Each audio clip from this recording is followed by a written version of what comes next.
While it may be tempting to order pizza and pop open another bottle of wine, clinical pharmacist James LaValle warns of the quarantine 15. And he joins us now with some advice on how to keep our immune systems healthy as we adjust to this new normal.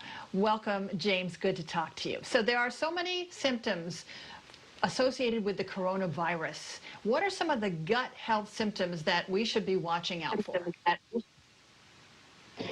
Well, in regards to the coronavirus, it's looking for things like diarrhea or maybe alternating diarrhea and constipation. But people do have GI distress related to the coronavirus. And I think even more importantly, you mentioned it, we get under a lot of stress. We want comfort food. We want to come home and hug that bag of chips or love on that bag of cookies or even bake some and then finish it off with a happy hour. Those are the things that suppress your immune system. You want to build up your immune system, and that starts with a healthy gut. All right, so let's talk about how to get there. We do hear so much about the importance of a healthy gut and how it sort of regulates our entire bodies. How should we be taking care of our guts right now? Well, you need to get more fiber in your diet. So whether you're going to use, say, chia seeds or hemp seeds, stir it into a little bit of oatmeal. I always say eat protein with your carbs, especially in the morning. Greens help with prebiotic fiber. Artichokes help with prebiotic fiber. Apples are good. The reason prebiotics are important is it feeds the beneficial flora. Now, for a lot of people, if you're on medications or you're under a lot of stress, those beneficial flora get shifted. And so there's been some nice studies done on a probiotic. It's the Friendly Trio was what it was named in the study.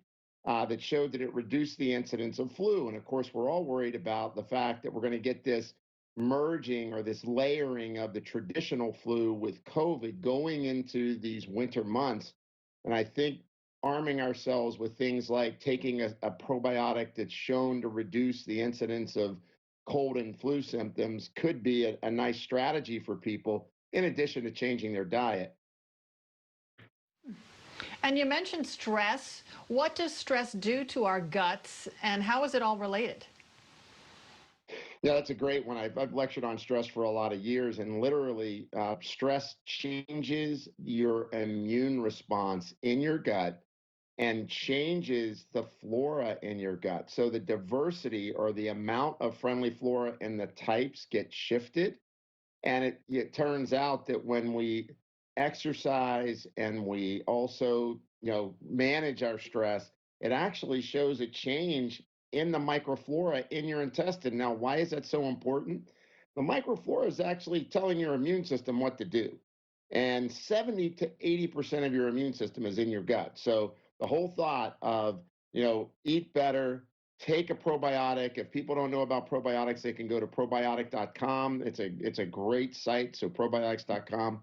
And then in addition to that, exercise and stress reduction make a huge difference in terms of how your gut's going to do well. And remember, the healthier you are going into an infection, the better you're going to withstand kind of the lingering effects. As we're finding out with COVID cases, people sometimes these symptoms are lingering for months. Mm. And then what about the sleep component? We all need a good night's rest. And does stress and sleep, does that affect the gut?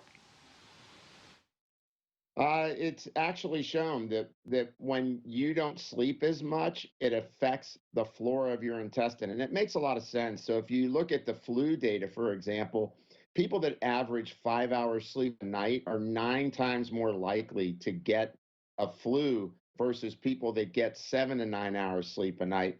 A lot of people, we have a lot of anxiety and worry. And when your brain gets worried, basically it thinks you're in a fight or flight response when you try to go to bed.